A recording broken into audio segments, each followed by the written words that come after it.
എന്തായാലും മണിപ്പൂർ കലാപം ഭയങ്കരമായിട്ട് കടുത്തുകൊണ്ടിരിക്കുകയാണ്. സർക്കാർ ഓഫീസുകളടക്കം അടച്ചു പൂട്ടുമെന്നാണ് ഭീഷണിപ്പെടുത്തുന്നത്.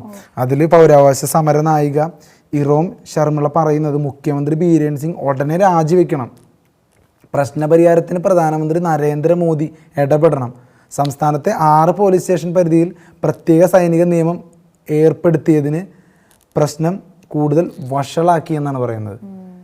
സൈനികരെ നിയോഗിച്ചത്, അതിൻ്റെ പ്രത്യേക നിയമം ഏർപ്പെടുത്തിയത് പ്രശ്നം കൂടുതൽ വഷളാക്കിയാനാണ് സാധ്യതയെന്നാണ് പറയുന്നത്. അപ്പോൾ ഭയങ്കരമായി കത്തിക്കൊണ്ടിരിക്കുകയാണ്. രാഷ്ട്രപതി ഇടപെടണമെന്നാണ് കോൺഗ്രസ് പറയുന്നത്. മോദി ഇടപെടണം എന്നുള്ള നിർത്തിയവർ കോൺഗ്രസ്സുകാർ നിർത്തിയ പരിപാടി. മോദി ഇടപെടണം, അമിത്ഷാ ഇടപെടണം, BJP ഇടപെടണം എന്നുള്ള പരിപാടിയെ നിർത്തി ഇപ്പോൾ അവർ പറയുന്നത് രാഷ്ട്രപതി ഇടപെടണമെന്നാണ്.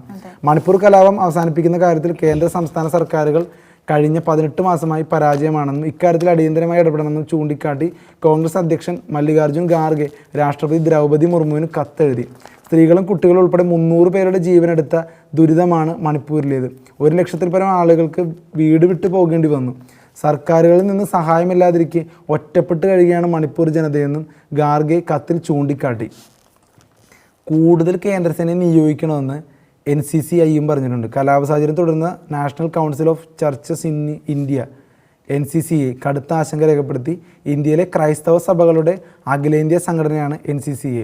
ക്രമസമാധാന നില വീണ്ടെടുക്കാൻ കേന്ദ്രസേനയെ വിന്യസിക്കണമെന്ന് സംഘടന ആവശ്യപ്പെട്ടു. എല്ലാ ആക്രമണങ്ങളും അന്വേഷിക്കുകയും കുറ്റക്കാർക്കെതിരെ നടപടിയെടുക്കുകയും വേണം. സംസ്ഥാന സർക്കാർ മധ്യസ്ഥനായി നിലകൊള്ളണമെന്നും NCCI ആവശ്യപ്പെട്ടു. പ്രശ്നങ്ങൾക്ക് കാരണം കോൺഗ്രസും ചിദംബരവും എന്നാണ് ഈ സാഹചര്യത്തിൽ ബീരേൻ സിംഗ് പറയുന്നത്, അവിടുത്തെ മുഖ്യമന്ത്രി. ഇയാൾ എന്താണ് ഇങ്ങനെയൊക്കെ പറയുന്നത്? കോൺഗ്രസ്സുകാർ പിന്നെയും വന്നിട്ടുണ്ട്, രാഷ്ട്രപതി കത്തയക്കുന്നുണ്ട്, രാഹുൽ ഗാന്ധി അവിടെ സന്ദർശിച്ചിട്ടുണ്ട്. ഇനിയിപ്പോൾ BJPക്കാർക്കെതിരെ ഒരു കാര്യം പോലും പറയാത്ത അങ്ങ് രാജിവെക്കണമെന്നാണ് മണിപ്പൂരുകാർ പറയുന്നത്. അവിടുത്തെ സമരനായിക ശർമിളയുടെ വാക്കുകൾ ബീരേൻ സിംഗ് ഉടനെ രാജിവെക്കണം, കാരണം BJPനെ സപ്പോർട്ട് ചെയ്തതിനുള്ള സംഭാഷണം അദ്ദേഹം ഇപ്പോഴും നടത്തുന്നത്. കാരണം ഇതിനെല്ലാം കാരണം കോൺഗ്രസ് ആണെന്നാണ് പറയുന്നത്.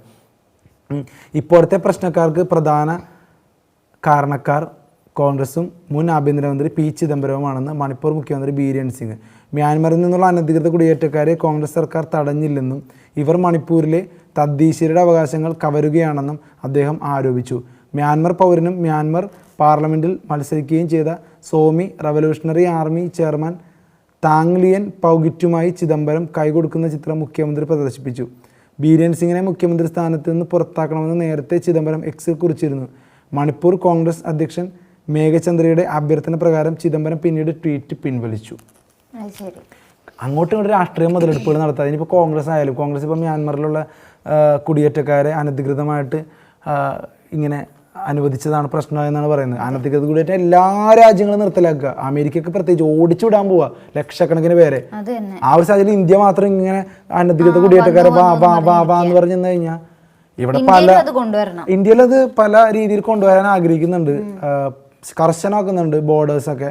അതിന് മോദിയും മറ്റുള്ളവരൊക്കെ ഭയങ്കരമായിട്ട് അക്കാര്യത്തിൽ സ്ട്രിക്റ്റ് ആണെന്ന് തന്നെയാണ് കിട്ടിയിരിക്കുന്ന അറിവുകൾ. പക്ഷേ കോൺഗ്രസിൻ്റെ ചില നിലപാടുകൾ ഇക്കാര്യത്തിൽ ഭയങ്കര ഒരു സോഫ്റ്റാണ്. ഒരുപാട് അതിഥി ദേവോഭവ ആവണ്ട, അതായത് കറക്റ്റായിട്ട് റെപ്യൂട്ടഡ് ആയിട്ടുള്ള ലീഗൽ ഇമിഗ്രൻസ് മോസ്റ്റ്ലി വെൽക്കം അല്ലേ. ഇല്ലീഗലായിട്ടുള്ള ഇമിഗ്രൻസ് എന്തിനാണ്? അവരുടെ ലക്ഷ്യം എന്താണ്? ഇല്ലീഗലായിട്ട് നിയമം തെറ്റിച്ചുകൊണ്ട് ആരും വരണ്ട. നിയമത്തിൻ്റെ അടിസ്ഥാനത്തിലല്ലേ നമ്മുടെ ഒരു രാജ്യത്തെ ഒരു ഭരണഘടന തന്നെ പോകുന്നത്. അപ്പോൾ ആ നിയമം തിരിച്ച് ആരും വരണ്ട. നിയമം തിരിച്ച് വന്ന ആളുകൾ കാരണമാണ് ഇപ്പോൾ ഇങ്ങനത്തെ ഒരു വലിയ പ്രശ്നം ഉണ്ടായെന്നുള്ളതാണ് മണിപ്പൂരിൽ നിന്ന് കിട്ടുന്ന വിവരം. മുഖ്യമന്ത്രി തന്നെ പറയുന്നത് മണിപ്പൂരിലെ. അതുകൊണ്ട് കോൺഗ്രസ് തന്നെയാണ് ഇത് പാകിയെന്നാണ് പറയുന്നത്. ഈ വിത്ത് പാകിയത് കോൺഗ്രസ് ആണെന്ന്. ഇനി വിളവെടുപ്പ് BJP എടുക്കണമെന്ന് പറഞ്ഞാൽ എന്തർത്ഥം എന്നുള്ളൊരു ചോദ്യം ഉണ്ട് അവിടെ. അപ്പോൾ പാകിയ കോൺഗ്രസ് തന്നെ കിടന്ന് ടെൻഷൻ അടിക്കട്ടെ. എന്തായാലും ഇപ്പോൾ കോൺഗ്രസിലെ മല്ലികാർജ്ജുൻ ഖാർഗെ രാഷ്ട്രപതിക്ക് കത്തയച്ചിട്ടുണ്ട്. അതിനൊരു മറുപടി പ്രതീക്ഷിക്കാം. BJP ഒക്കെ നിന്നിട്ട് തന്നെ, മോദിയൊക്കെ നിന്നിട്ട് തന്നെ ഇത് പരിഹരിക്കും എന്ന് തന്നെ വിചാരിക്കാം. കാരണം BJPക്കാർക്കെതിരെ ഭയങ്കരമായ പ്രക്ഷോഭമാണ് മണിപ്പൂരിൽ നടക്കുന്നത്. ബീരേൻ സിംഗിനെതിരെ പറയണ്ട, അയാൾ എത്രയും പെട്ടെന്ന് രാജിവെക്കണമെന്നാണ് പറയുന്നത്. അപ്പോൾ അത്തരത്തിൽ ഒരുപാട് പ്രശ്നങ്ങൾ നടക്കുന്നുണ്ട് മണിപ്പൂർ. എന്തായാലും തീവ്രവാദപരമായിട്ടുള്ള കാര്യങ്ങളൊക്കെ കുറഞ്ഞ് മണിപ്പൂർ വളരെ ശാന്തതയോടെ സാധാരണ നമ്മൾ പോലെ വരട്ടെ എന്നാണ്.